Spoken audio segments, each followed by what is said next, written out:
ಹೇಗೆ ಜೋಕ್ಗಳು ಮೆಹ್ತಾ ಕಂಪ್ನಿ ಅವ್ರದ್ದು ಇರಿ ಮೇಡಮ್. ಏಯ್ ಬಾಬು, ಬಾಸ್ಕಿ, ಸಿಗರೇಟ್ ಸೇದೋದು ನೀವು, ತೊಂದರೆ ಆಗ್ತಾ ಇರೋದು ಇನ್ನೊಬ್ಬರಿಗೆ. ಪರಿಜ್ಞಾನ ಇಲ್ವಾ ನಿಮ್ಗೆ? ಎಷ್ಟೊಂದು ಸಿಗರೇಟು? 18 ರೂಪಾಯಿ. 18 ರೂಪಾಯಿ ಕೊಟ್ಟು ಸುಡ್ತಾ ಇದ್ದೀರಲ್ಲ, ನಿಮಗೆ ಬೇಜಾರಾಗಲ್ವಾ? ಆಗುತ್ತೆ ಆಗುತ್ತೆ, ಅದಕ್ಕೆ ಆ ಟೆನ್ಷನ್ಗೆ ಸುಡ್ತಾ ಇದ್ದೀನಿ. ಬಾಸ್ಕಿ, ಅದೇ 18 ರೂಪಾಯಿನ ಡೈರೆಕ್ಟ್ ಆಗಿ ಸುಡಿ ಅಂದ್ರೆ ಸುಟ್ಬಿಡ್ತೀರಾ? ಮನ್ಸ್ ಬರುತ್ತಾ? ಖಂಡಿತ ಬರಲ್ಲ, ಅದಕ್ಕೆ ಇದನ್ನ ಸುಡ್ತಾ ಇದ್ದೀವಿ.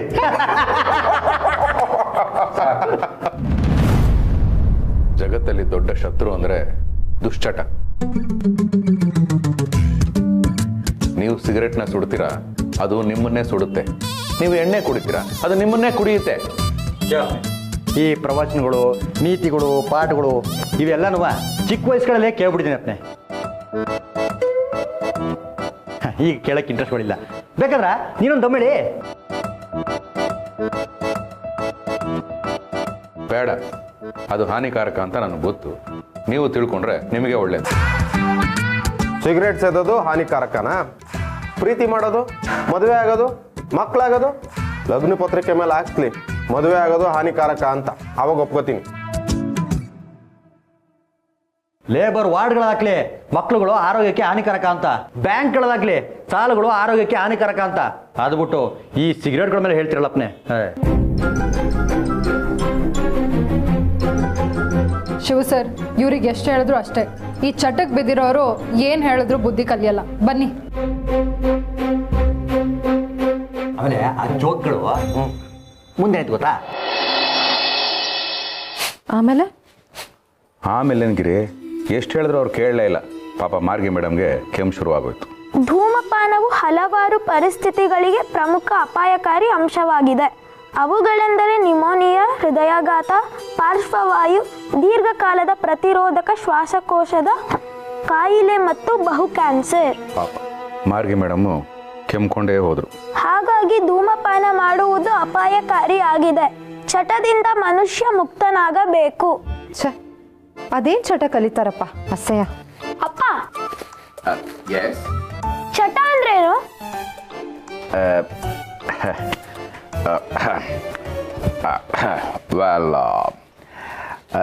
ಚಟ ಇಸ್ ಚಟ. ಚಟ ಡಿಫೈನ್ಸ್. ಅಪ್ಪ, ಕನ್ನಡದಲ್ಲೇ ಹೇಳು. ಅದು ನೀವು ಇಂಗ್ಲೀಷ್ ಮೀಡಿಯಂ ಅಲ್ವಾ? I started spoke in English. Okay, ಈಗ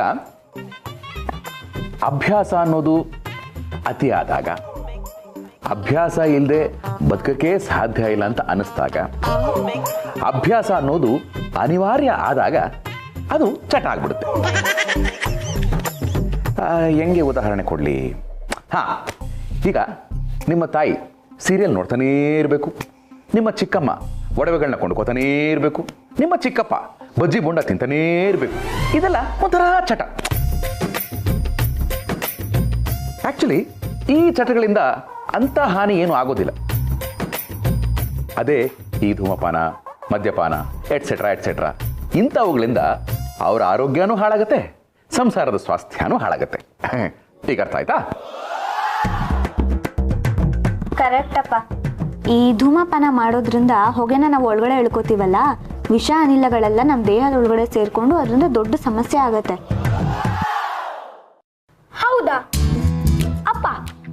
ಬೆಂಗಳೂರಲ್ಲಿ ಸಿಕ್ಕಾಪಟ್ಟೆ ಟ್ರಾಫಿಕ್, ಗಾಡಿಗಳಿಂದ ಹೊಗೆ ಬರ್ತಿರುತ್ತೆ, ಫ್ಯಾಕ್ಟ್ರಿಗಳಿಂದ ಹೊಗೆ ಬರ್ತಿರುತ್ತೆ.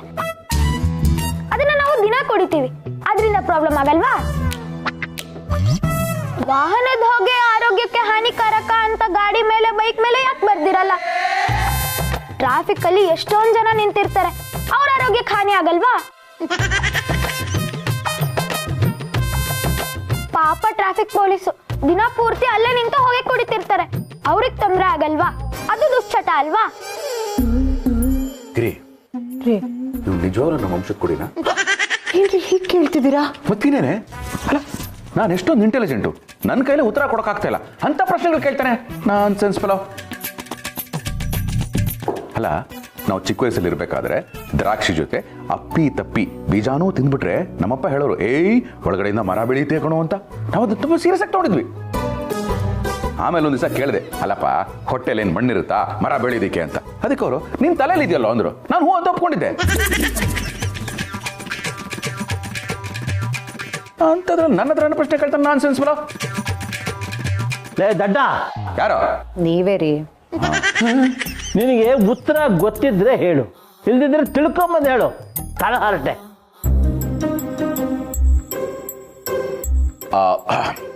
ಓಕೆ ಓಕೆ ವೆಲ್, ಸ್ಕಂದ, ಯಾವ್ಯಾವ ವಿಷಯನ ಯಾವ್ಯಾವ ವಯಸ್ಸಲ್ಲಿ ತಿಳ್ಕೋಬೇಕು ಆಯಾ ವಯಸ್ಸಲ್ಲಿ ತಿಳ್ಕೋಬೇಕು. ಈಗ ನಿನಗೆ ತಿಳ್ಕೊಳ್ಳುವಂಥ ವಯಸ್ಸಾಗಿಲ್ಲ. ವಯಸ್ಸಾಗೋವರೆಗೂ ನೀನು ಕಾಯ್ಬೇಕು ಅಂದ್ರೆ ಈಗ ನೀನು ಸುಮ್ಮನೆ ಇರಬೇಕು. ಓಕೆ? ಈ ಸಿನಿಮಾ ಸ್ಟಾರ್ಟ್ ಆಗೋಕೆ ಮುಂಚೆ ಒಂದು ಸ್ಟ್ಯಾಟ್ಯುಟರಿ ವಾರ್ನಿಂಗ್ ಆಗ್ತಾರೆ. Smoking is injurious to health, ಅಂದ್ರೆ ಸಿಗರೇಟ್ ಸೇದೋದು ಆರೋಗ್ಯಕ್ಕೆ ಹಾನಿಕರ. ಇದಷ್ಟು ನಾನು ಹೇಳಬಲ್ಲೆ. ಓಕೆ?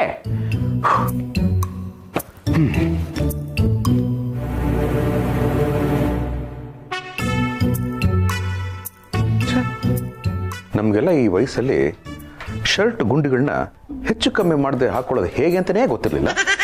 ಇವ್ರು ಏನೋ ಕುತೂಹಲ. ಶಿವಪ್ರಸಾದ್, ಭಗವಂತ, ಕುತೂಹಲ ಮತ್ತು ನಾಟಕ ಎರಡಕ್ಕೂ ತೆರೆ ಎಳಿಲೇಬೇಕು. ಇದೇನು ಭಗವಂತ ಹೀಗೆ ಹೇಳ್ತಾ ಇದೆಯಾ? ಅವನಿಗಿರೋ ಕುತೂಹಲಕ್ಕೆ ತೆರೆ ಎಳಿಬೇಕು ಅಂದ್ರೆ ಧೂಮಪಾನ ದುಶ್ಚಟಗಳ ಬಗ್ಗೆ ಎಕ್ಸ್ಪ್ಲೈನ್ ಮಾಡಬೇಕು. ಆಗ ಅವನಿಗೆ ಇಂಟ್ರೆಸ್ಟ್ ಬರಲ್ವಾ? ಕುತೂಹಲ ಇದ್ದಾಗಲೇ ಆಸಕ್ತಿ ಮೂಡೋದಕ್ಕೆ ಸಾಧ್ಯ. ಕುತೂಹಲಕ್ಕೆ ತೆರೆ ಬಿದ್ದಾಗ ಆಸಕ್ತಿ ತಾನಾಗೇ ಮಾಯವಾಗುತ್ತೆ. ಮದುವೆಗೂ ಮುಂಚೆ ಇರೋ ಕುತೂಹಲ ಮದುವೆ ಆದ್ಮೇಲೆ ಯಾಕಿರೋದಿಲ್ಲ? That's a good point. ಹೌದು, ಯಾಕೆ?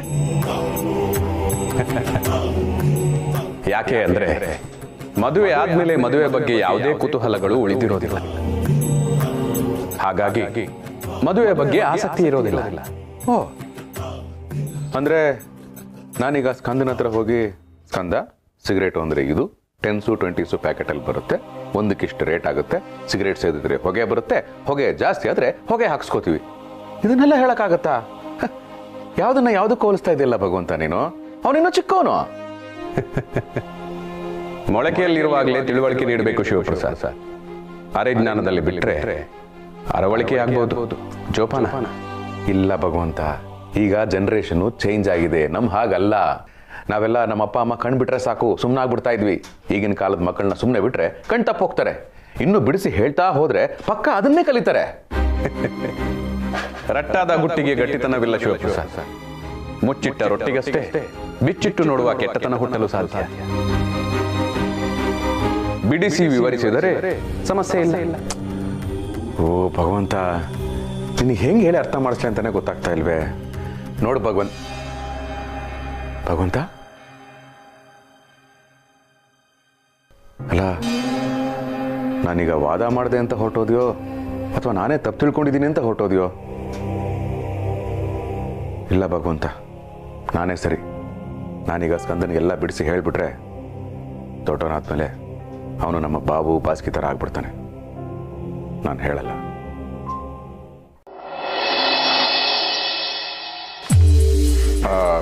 ಮಾರ್ಗಿ ಮೇಡಮ್, ಮೆಹ್ತಾ ಕಂಪ್ನಿಯವ್ರಿಗೆ ಇನ್ವಾಯ್ಸ್ ಕಳಿಸಿದ್ವಲ್ಲ, ಅದರಲ್ಲಿ ಮಾರ್ಚ್ ತಿಂಗಳದು ಮಿಸ್ ಆಗಿದೆ. ಒಂಚೂರು ರಿವೈಸ್ಡ್ ವರ್ಷನ್ ಕಳಿಸ್ತೀರಾ? ಶೋರ್ ಸರ್, ಅದೊಂಚೂರು ಸಾಫ್ಟ್ ಕಾಪಿ ಶೇರ್ ಮಾಡಿ, ಎಡಿಟ್ ಮಾಡಿ ಕಳಿಸ್ತೀನಿ. ಏನು ಎಲ್ಲರೂ ಕೆಲಸ ಮಾಡ್ತಿದ್ದೀರಾ? ಸರ್, ಕೆಲಸದ ಬಗ್ಗೆ ಚರ್ಚೆ ಮಾಡ್ತಾ ಇದ್ರೆ ಏನು ಹರಟೆ ಹೊಡಿತಾ ಕೂತಿದ್ದೀರಾ ಅಂತೀರಾ? ಕೆಲಸ ಮಾಡ್ತಾ ಕೂತಿದ್ರೆ ಏನು ಕೆಲಸ ಮಾಡ್ತಿದ್ದೀರಾ ಅಂತ ಕೇಳ್ತೀರಾ. ನಾವೇನು ಮಾಡಬೇಕು ಸರ್? ಕೇಳಿದಕ್ಕೆ ಉತ್ತರ ಮಾತ್ರ ಕೊಡ್ಬೇಕು, ಗೊತ್ತಾಯ್ತಾ? ಸರಿ ಸರ್, ಕೆಲಸ ಮಾಡ್ತೀವಿ. ಬಾಸ್ಕಿ, ವರ್ಕ್ ಪ್ರೆಷರ್ ಜಾಸ್ತಿ ಆಗಿ ಟೆನ್ಷನ್ ಆಗ್ಬಿಟ್ಟಿದೆ, ಸ್ವಲ್ಪ ಬಾ ಹೋಗೋಣ. ಹೌದಾ ಸರ್? ನೀವು ಕರೆಯೋದು ಹೆಚ್ಚ, ನಾನು ಬರೋದು ಹೆಚ್ಚ? ಬರೀ ಸರ್.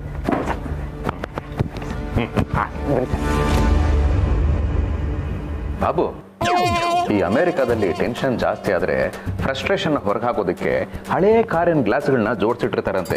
ಸುತ್ತಿಗೆ ತಗೊಂಡು ಎಷ್ಟು ಬೇಕಾದ್ರೂ ಅಷ್ಟು ಹೊಡೆದು ಫ್ರಸ್ಟ್ರೇಷನ್ ಹೊರಗೆ ಹಾಕೋದಂತೆ. ಆ ಪ್ರಯೋಗನ ಡಿಲಿ ರಾಜುಗಳು ಬಾಸ್ಕಿ ಮಾಡ್ತಾ ಇದಾರೆ ಅಂತ ಹೇಳ್ತಾ ಇದೆಯಾ? ನನಗೂ ಅದೇ ಡೌಟ್ಗಳು. ನನಗೆ ಬೇರೆ ಏನೋ ಅನ್ನಿಸ್ತಾ ಇದೆ. ಒಂದಲ್ಲ ಬಂದ ದಿವಸ ಸಿಕ್ಕಾಕೋತಾರೆ. ಹ್ಞೂ ಶಿವಪ್ಪನೆ, ಈ ಕಳ್ಳ ಬೆಕ್ಕಳು ಎಷ್ಟೇ ಕಣ್ಣು ಮುಚ್ಕೊಂಡು ಹಾಳುಗಳು ಕುಡಿದ್ರು ಒಂದಲ್ಲ ಒಂದಿನ ಸಿಗಾಕೊಳ್ಳೇಬೇಕು. ನೀನೇನು ಯೋಚನೆ ಮಾಡ ಬಿಡು ಶಿವಪ್ಪನೆ. ಎಲ್ಲ ಬಿಟ್ಟು ನಾನು ಯಾಕೆ ಯೋಚನೆ ಮಾಡಲಿ, ಆದ್ರೂ ಒಂದು ಕುತೂಹಲ ಇರುತ್ತೆ ಅಲ್ವಾ. ಮ್ಯಾನೇಜರ್ ಬರ್ತಾರೆ, ಏನೋ ಟೆನ್ಷನ್ ಆಗ್ತಿದೆ ಅಂತ ಹೇಳ್ತಾರೆ, ಬಾಸ್ಗೆ ಕರೀತಾರೆ, ಇಬ್ರು ಒಟ್ಟಿಗೆ ಹೋಗ್ತಾರೆ. ಆದ್ರೆ ಏನ್ ಮಾಡ್ತಾರೆ ಅಂತ ಗೊತ್ತಾಗ್ತಾ ಇಲ್ಲ. ಒಟ್ನಲ್ಲಿ ಇವರಿಬ್ಬರ ಸುತ್ತ ಅನುಮಾನದ ಹುತ್ತ.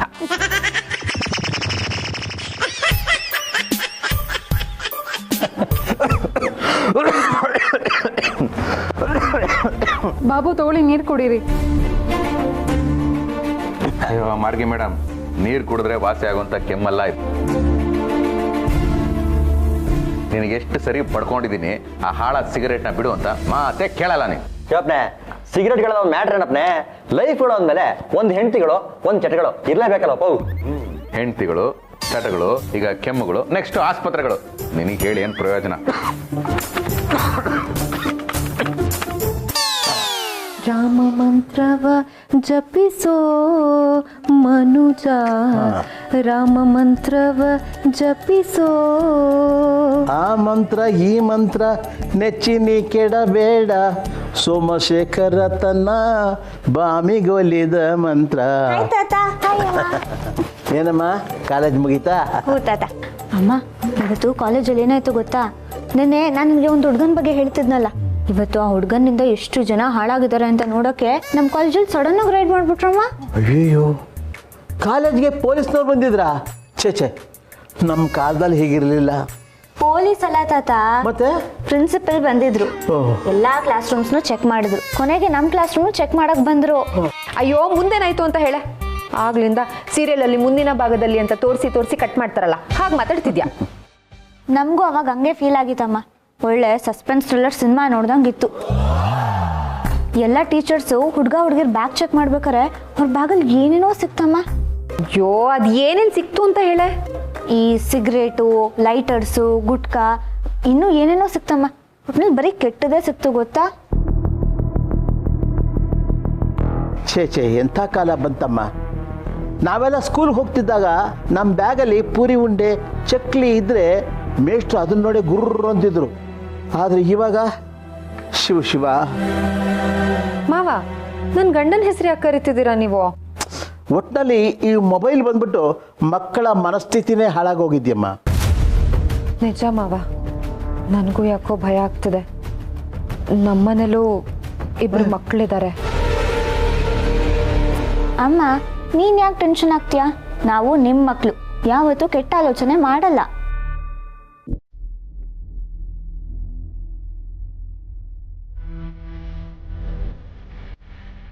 ಅಕ್ಕ, ಯಾಕೆ ಡಲ್ ಆಗಿದೆಯಾ? ಏನಾಯ್ತು? ಏನಿಲ್ಲಮ್ಮ, ಪ್ರಣಿ ಕಾಲೇಜಲ್ಲಿ ಒಂದು ಹುಡುಗನ ಬ್ಯಾಗಲ್ಲಿ ಸಿಗರೇಟು, ಗುಟ್ಕಾ ಇತ್ತಂತೆ. ಅದನ್ನು ಕೇಳಿ ಪಾಪ ಹೆದರ್ಕೊಂಡ್ಬಿಟ್ಟಿದ್ದಾಳೆ. ಅದಕ್ಕೆ ನೀನ್ ಯಾಕೆ ತಲೆ ಕೆಡಿಸ್ಕೊಂಡಿದ್ಯೆ? ನಮ್ಮ ಪ್ರಣೀನು ಅದೇ ಕ್ಲಾಸಲ್ಲೇ ಓದ್ತಿರೋದು. ಇವಳು ಹುಡುಕಾಟಕ್ಕೆ ಅಂತ ಫ್ರೆಂಡ್ಸ್ ಜೊತೆ. ಅಕ್ಕ, ಅಂದ್ರೇನು? ಪ್ರಾಣಿ ಮೇಲೆ ಅನುಮಾನ ಪಡ್ತಿದ್ಯಾ ನೀನು? ಅನುಮಾನ ಅಂತ ಅಲ್ಲ, ಆದರೂ ಒಂದ್ಸಲ ಪ್ರಾಣಿ ಬ್ಯಾಗ್ ಚೆಕ್ ಮಾಡೋದ್ರಲ್ಲಿ ಏನು ತಪ್ಪಿದೆ ಅಂತ. ಅಕ್ಕ, ನಮ್ಮ ಮಕ್ಕಳ ಮೇಲೆ ನನಗೆ ಹೆಮ್ಮೆ ಇದೆ, ನಂಬಿಕೆ ಇದೆ, ಧೈರ್ಯ ಇದೆ. ಪ್ರಾಣಿ ಸ್ಕಂದ ಹುಡ್ತಾನೆ ಸಂಸ್ಕಾರನ ಕಲ್ತ್ಕೊಂಡು ಬೆಳೆದಿದ್ದಾರೆ. ಮೊದಲು ಈ ಆಲೋಚನೆನ ತಲೆಯಿಂದ ಕಿತ್ತಾಕು. ಹಾಗಂತ್ಯ? ಸುಮ್ಮನೆ ನಾನೇ ಏನೇನೋ ಯೋಚನೆ ಮಾಡಿಬಿಟ್ಟೆ ಅನ್ಸುತ್ತೆ. ಬಿಡು, ಎಲ್ಲ ಭಾರನೂ ಆ ಭಗವಂತನ ಮೇಲೆ ಹಾಕ್ಬಿಡ್ತೀನಿ.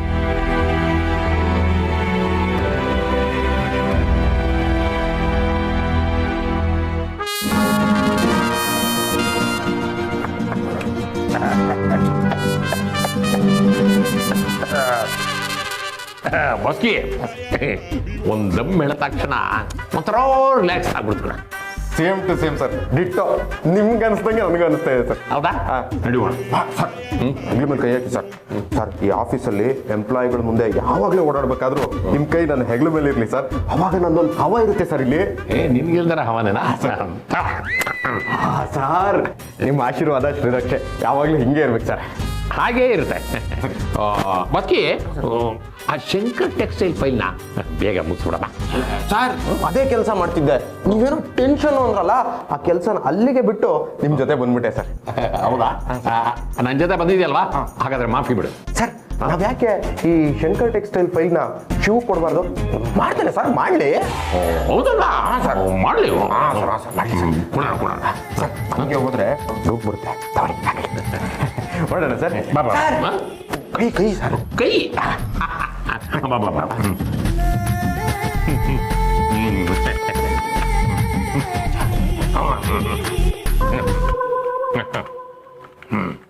ಶಿವ ಸರ್, ಶಂಕರ್ ಟೆಕ್ಸ್ಟೈಲ್ ಫೈಲ್ನ ನೀನೇ ಮುಗಿಸ್ಬಿಡು. ಈ ಬಾಸ್ಕಿಗೆ ತುಂಬಾ ಕೆಲಸ ಇದೆ, ಡಿಸ್ಟರ್ಬ್ ಮಾಡಕ್ ಹೋಗ್ಬೇಡ. ಸರ್ ನಾನು ಆಗ್ಲೇ ಮೆಹ್ತಾ ಕಂಪ್ನಿದ್ ಮಾಡ್ತಾ ಇದ್ದೀನಿ, ಅದು ಮುಗಿಯೋಕ್ಕೆ ತುಂಬಾ ಹೊತ್ತಾಗುತ್ತೆ. ಅಂದ್ರೆ ನನ್ನ ಮಾತು ಬೆಲೆ ಇಲ್ವಾ? ಮ್ಯಾನೇಜರ್ ಮಾತನ್ನು ಕೇಳೋದೇ ಇಲ್ವಾ?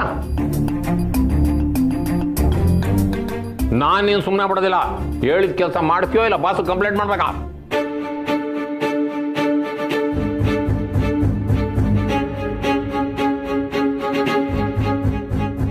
ಅಯ್ಯೋ ಸರ್ ಪ್ಲೀಸ್ ಹಾಗೆಲ್ಲ ಮಾಡಬೇಡಿ.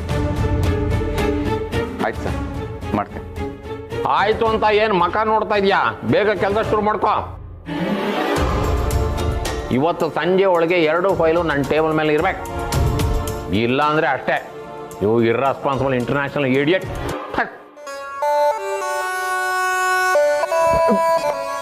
ಬಾಸ್ಕೆ, ನಾನು ಅವತ್ತಿನ ನೋಡ್ತಾನೆ ಇದ್ದೀನಿ. ಆ ಯಪ್ಪನ ಜೊತೆ ಅವಾಗ ಒಯ್ತೀಯಾ ಬತ್ತೀಯ. ಡೀಲಿಂಗ್ ರಾಜ್ಯಗಳ ಜೊತೆ ಅಂತ ಡೀಲ್ಗಳು ಏನಪ್ಪನೆ ಮಾಡ್ತಾ ಇದೀಯಾ? ಬಕೆಟ್ ಹಿಡಿತಿದ್ದೀನಿ ಅನ್ಕೋ. ಏನಿವಾಗ? ಏನಿವಾಗ ಅಂತ ನೀಗೇನು ನಾಚಿಕೆ ಮಾನ ಮರ್ಯಾದೆ ಏನೂ ಇಲ್ಲ, ಇದ್ರೆ ಬದುಕಕ್ಕಾಗಲ್ಲ. ಫಾರ್ ಎಕ್ಸಾಂಪಲ್,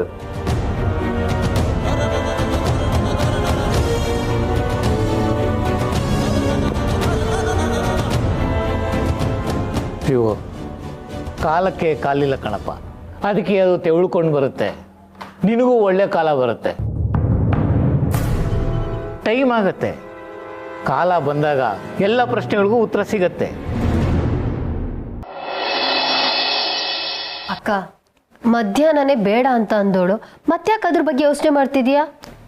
ಮಕ್ಕಳ ವಿಷಯ ಅಲ್ದ ಗೌರಿ, ಏನಂದ್ರೂ ಮನ್ಸು ತಡೋದಿಲ್ಲ. ಹೌದು, ಹೋಗಿ ಕೇಳ್ಬಿಡ್ಲಾ ಅಥವಾ ನಾನೇ ಹೋಗಿ ಬ್ಯಾಗ್ ಚೆಕ್ ಮಾಡ್ಬಿಡ್ಲಾ ಅಂತ ಅನಿಸ್ತಾ ಇದೆ. ಏನ್ ಚೆಕ್ ಮಾಡ್ಬೇಕಮ್ಮ? ನಂಗೆ ಗೊತ್ತು, ಕಾಲೇಜಲ್ಲಿ ಹಿಂಗೆಲ್ಲ ನಡೆದಿದೆ ಅಂತ ಹೇಳಿದ್ಮೇಲೆ ಯಾಕೋ ಒಂಥರ ಇದೆಯಾ. ಏನ್ ಪ್ರಾಬ್ಲಮ್ಮು? ಏನಿದ್ರು ನಂಗೆ ಡೈರೆಕ್ಟಾಗಿ ಕೇಳು. ಹೇಳ್ಕೊಳಕೊಂದು ತಲೆ ಮೇಲೆ ಒಂದ್ಸೂರು ಮಲಗಕ್ಕೆ. ಏನು ಎಲ್ಲರೂ ಸಭೆ ಸೇರಿದ್ದೀರಿ? ಸಭಾಸದರೆಲ್ಲರಿಗೂ ನಮಸ್ಕಾರ. ಸಭೆಯ ಉದ್ದೇಶ ಏನು ಅಂತ ನಾನು ತಿಳ್ಕೊಬೋದೇ? ಅದು ಶೋರೆ, ಪ್ರಣಿ ಕಾಲೇಜಲ್ಲಿ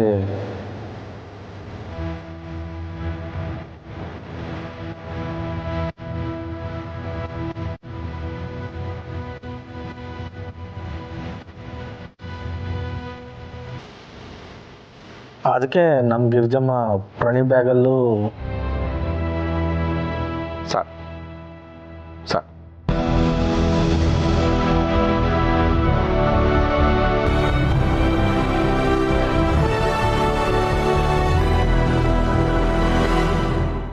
ಪ್ರಣಿ ನನ್ನ ಮಗಳೇ ಅಷ್ಟೇ ಅಲ್ಲ, ಈ ಮನೆ ಬೆಳಕು, ಈ ಮನೆ ಮಹಾಲಕ್ಷ್ಮಿ.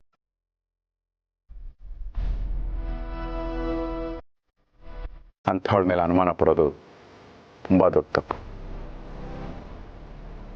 ಗಿರಿ, ತಾಯಿಯಾಗಿ ಮಕ್ಕಳ ಪರ ನಿಲ್ಬೇಕು. ನೀನೇ ಅನುಮಾನ ಪಡೋದಲ್ಲ.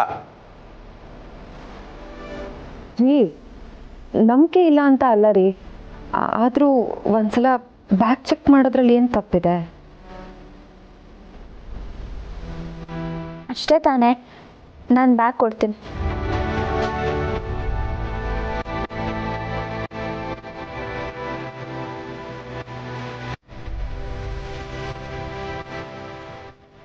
ಅಮ್ಮ ಪ್ರಣಿ, ಅವ್ರೇನು ಹೇಳಿದ್ರು ಅಂತ ನೀನು ಯಾಕಮ್ಮ ಮನಸ್ಸು ಹಾಕೋತೀಯ? ನೀನೇನು ಅಂತ ನಮಗೆ ಚೆನ್ನಾಗಿ ಗೊತ್ತು ಕಣಮ್ಮ. ಇಲ್ಲ ತಾತ, ಒಂದ್ಸಲ ಅನುಮಾನ ಬಂದರೆ ಅದನ್ನು ಬೆಳೆಯೋಕ್ಕೆ ಬಿಡಬಾರ್ದು. ಆಗಲೇ ಕ್ಲಿಯರ್ ಮಾಡ್ಕೊಂಬಿಡ್ಬೇಕು ಅಂತ ಅಪ್ಪ ಹೇಳ್ಕೊಟ್ಟಿದ್ದಾರೆ. ಅಮ್ಮಂಗೆ ನನ್ನ ಮೇಲೆ ಬಂದಿರೋ ಅನುಮಾನನ ನಾನು ಈಗಲೇ ಕ್ಲಿಯರ್ ಮಾಡಬೇಕು. ಅಮ್ಮ, ನಾನು ಬ್ಯಾಗ್ ಕೊಡ್ತೀನಿ.